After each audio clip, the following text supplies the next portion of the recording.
Notre Seigneur Jésus-Christ s'est fait homme. Il est venu pour sauver l'humanité. L'origine, tous les traits humains étaient des descendants d'Adam. Ceux qui sont devenus les descendants d'Adam sont tous des pécheurs, parce qu'Adam était un pécheur. Adam était un pécheur. Tous les enfants naissent de lui sont des pécheurs. C'est pourquoi toute l'humanité est devenue pécheresse. Alors le Seigneur Jésus est venu dans le monde pour sauver les hommes, les personnes qui la sauvent. T'es l'origine, elle t'est l'origine des descendants d'Adam. Car que les personnes sauvent, on te sauve. Continue-t-elle à appartenir aux descendants d'Adam? Elles ne le sont plus. Ceux qui sont sauvés par le Seigneur Jésus. L'origine, l'homme, t'est un descendant d'Adam. Mais ceux qui sont sauvés deviennent les descendants du Seigneur Christ. Si l'on continue d'être un descendant d'Adam, alors on est certainement un pécheur. Si nous continuons d'être des descendants d'Adam, nous sommes certainement des pécheurs, mais le Seigneur Christ nous sauve, parce que il veut que nous ne soyons plus des descendants d'Adam, mais plus des descendants du Seigneur Jésus-Christ. S'il faut ne plus être des descendants d'Adam, mais devenir des descendants du Seigneur Jésus-Christ, c'est parce que nous savons qu'Adam s'est rebelle contre Dieu. Adam s'est rebelle contre Dieu. Est-il aime de Dieu? Il n'est pas aime de Dieu. Dieu a madame dit, cause d'Adam. La terre est maudite.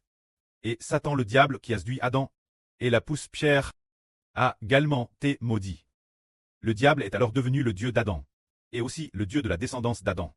Si nous appartenons à Adam, alors notre Dieu n'est-ce pas l'Éternel? Si l'on continue à refuser de se tourner vers Jésus, alors pour ceux qui appartiennent aux descendants d'Adam, le diable est le Dieu d'Adam et de ses descendants.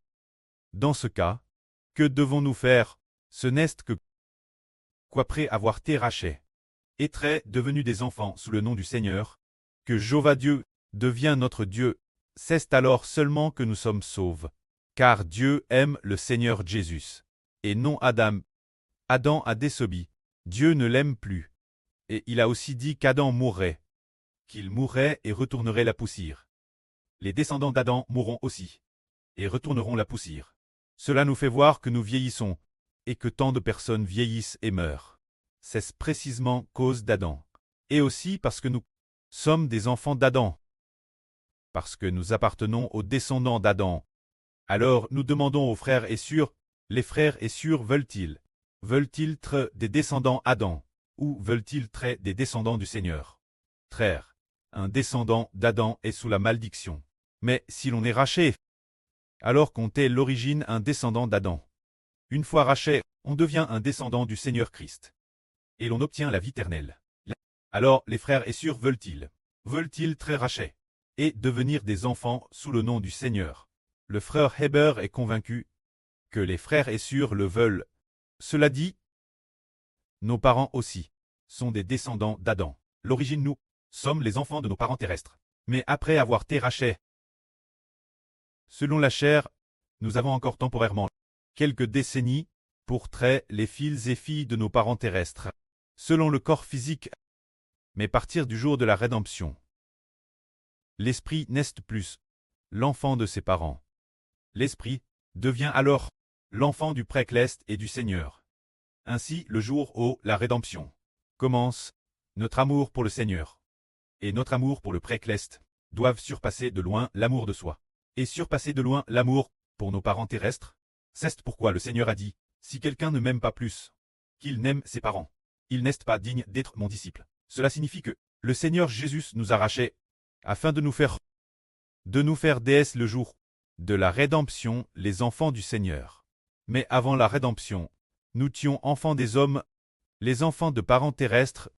Partir du jour de la rédemption, le corps physique reste celui des parents d'origine, mais l'esprit ne l'est plus. Ainsi, notre esprit est l'enfant du Seigneur, l'enfant du précleste. Notre esprit aime alors le précleste et le Seigneur, et doit aussi vivre par le corps pour le Seigneur qui est le preux. Et ainsi, cela est conforme à la volonté du Seigneur. Le Seigneur est venu dans le monde pour que nous devenions ses enfants. Voyons ensuite pourquoi le Seigneur est venu dans le monde. C'est pour que, par le nom du Seigneur Jésus-Christ, nous obéissions la vie. Voyons ce que signifie par le nom du Seigneur, obéir la vie. C'est être bâti au nom du Seigneur, pour que nous soyons plaques sous le nom du Seigneur, sous le nom du Christ de la vie. Bien SR, également sous le nom de Dieu et du Saint-Esprit. Lisons le deuxième paragraphe. De Christ, nous avons reçu la GRCS et l'apostolat pour amener toutes les nations l'obéissance de la foi en son nom, parmi lesquels vous t'es aussi, vous qui avez été appel à appartenir Jésus-Christ. Je m'adresse tous ceux qui sont Rome bien-aimés de Dieu, appel très saint. Que Dieu notre Père et le Seigneur Jésus-Christ vous accorde la GRCS et la paix. L'apôtre Paul dit que Paul a reçu la grâce d'être apôtre. Et pourquoi est-il devenu apôtre? Dans quel but? C'est pour amener toutes les nations par le nom de Jésus-Christ. Obéir la vie. Alors le frère Ashbert est le Fils de Dieu et du Seigneur. Ce qui est encore plus noble qu'un apôtre, car il rite du précleste et du Seigneur, de tout l'héritage. Alors pour quelle raison devient-on Fils de Dieu et du Seigneur? Dans quel but? C'est pour que toute l'humanité, par le nom du Seigneur Jésus-Christ, devienne enfants de Dieu, enfants du Christ et enfants du Saint-Esprit. C'est précisément pour cela qu'il est venu proclamer la vérité. Quand l'apôtre, il était le pour une chose, pour que les gens, par le nom de Christ, deviennent les enfants du Seigneur Dieu et du Saint-Esprit. Avec la mission du frère Hébert, presque la madame, mais la mission du frère Hébert est-elle celle d'un serviteur? L'apôtre Paul a le statut de serviteur. Le frère Hébert a le statut de fils. C'est le statut de Christ qui dit « Je dis la vérité. Je parle du Seigneur Jésus-Christ. Et je parle aussi de moi, se dire faire de tous. Les enfants de mon précleste de moi, de papa le Seigneur Jésus est sous mon nom. C'est ainsi. Tandis que Paul dit « Je me fais apôtre, je me fais serviteur dans le seul but d'amener les gens croire en Jésus, puis de devenir fils de Dieu et du Seigneur Christ, et aussi de devenir enfant sous le nom du Saint-Esprit. Il est ainsi, c'est avec le statut de serviteur qu'il enseigne toutes les nations et tous les peuples, pour très sauve par le saint nom du Seigneur Christ, et appartenir Dieu au Seigneur Christ, et sous le nom du Saint-Esprit.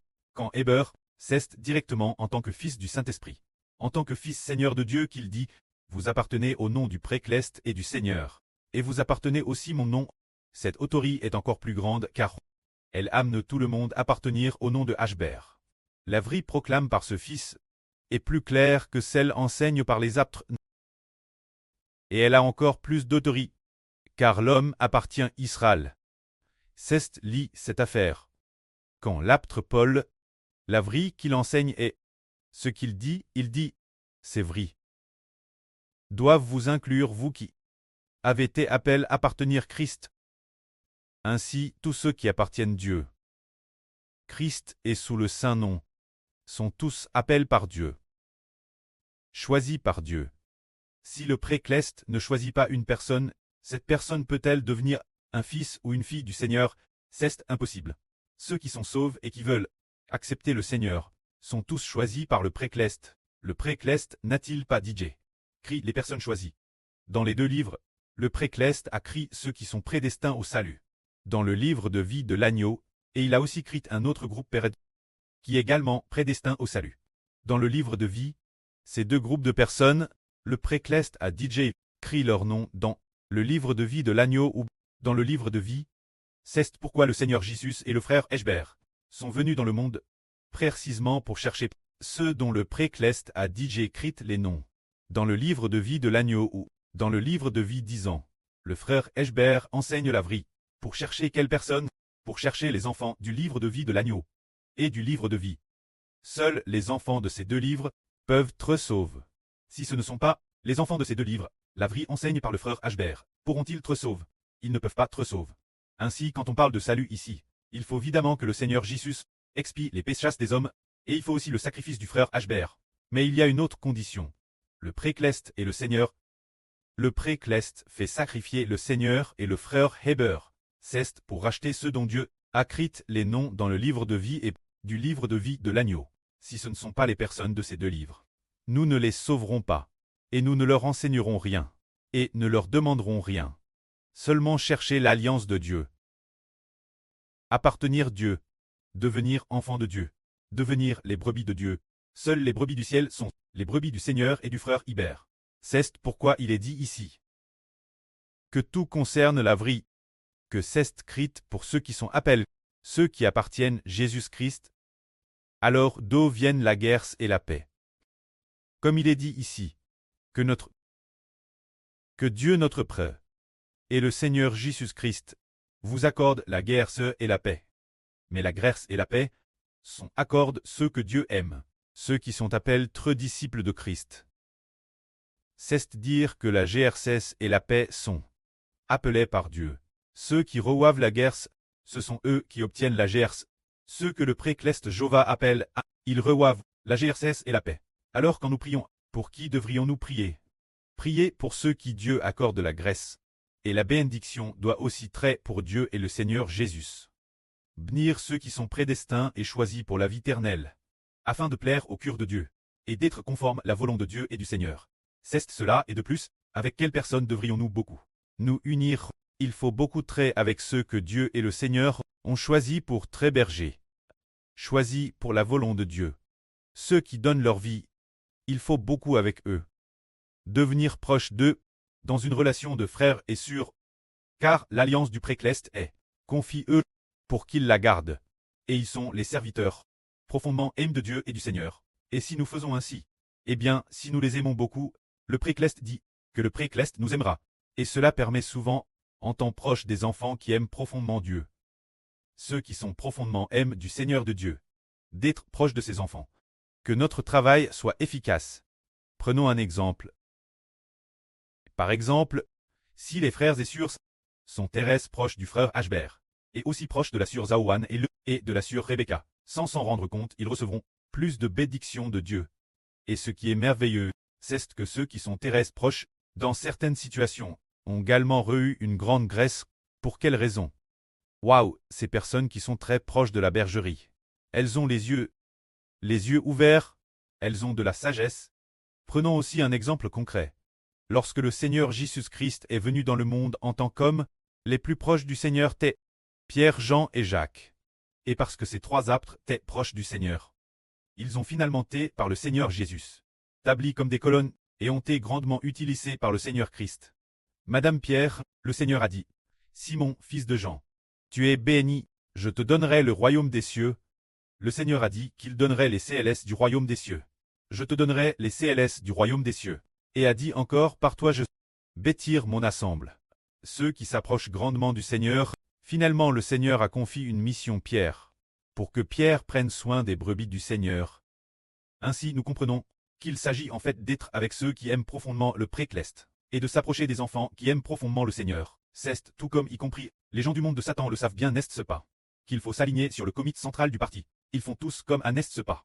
Alors ceux qui sont proches du chef de l'État, du premier ministre du pays, ces personnes, elles, sont utilisées plus grandement. Si elles ne sont pas très proches d'eux, elles sont utilisées de manière plus limite. Madame, les gens du monde sont ainsi. Alors, plus forte raison ce qui est cleste, celui qui aime profondément le Seigneur, et s'approche du Seigneur. Le Seigneur l'aimera certainement profondément, et tout comme le Seigneur aime profondément le précleste. Et le précleste aime profondément le Seigneur, faisant du Seigneur le sauveur de toute l'humanité. Alors dans ce cas, les cœurs de tous nos enfants doivent se tourner fermement vers le précleste et le Seigneur, se tourner vers Israël, et doivent aussi suivre de PAS, suivre les deux surreines, les surservantes, ainsi que les honorables frères et sœurs, se rassembler étroitement ensemble. Ainsi, eh bien, par exemple, les deux surreines, les deux surservantes, et les frères des 12 toiles, quel est le rôle de leur travail?